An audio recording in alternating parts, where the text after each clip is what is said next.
Hello everyone, welcome back. I think now you guys have a very good understanding of how everything works and how my system works with creating high-res smoke sims for any large amount of destruction. The trick is to cluster it, to divide it into interesting smaller chunks and then treat each one as a separate sim.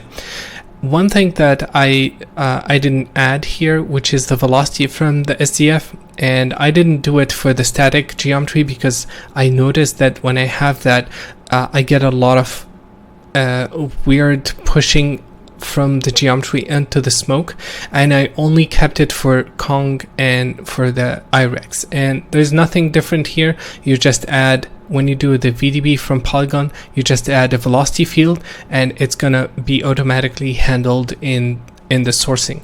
You have to be careful with the amount of energy you inject into the velocity field, because you can see here, for example, it's a bit strong, I think, because after all we just have atmospherics and they're very light.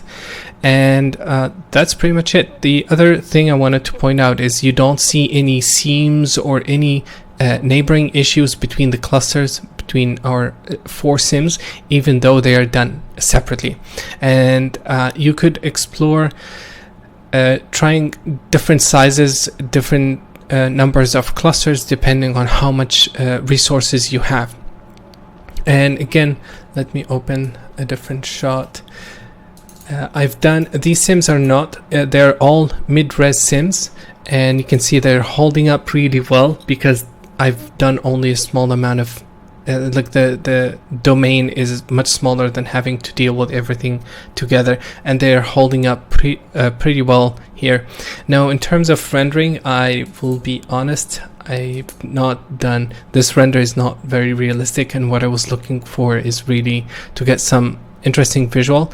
Here I think the trails are very transparent. They should be much thicker.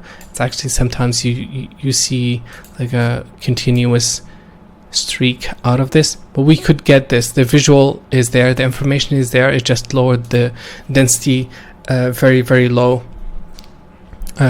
so that I don't hide any of the destruction.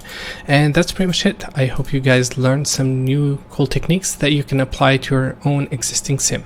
Good luck and see you next week.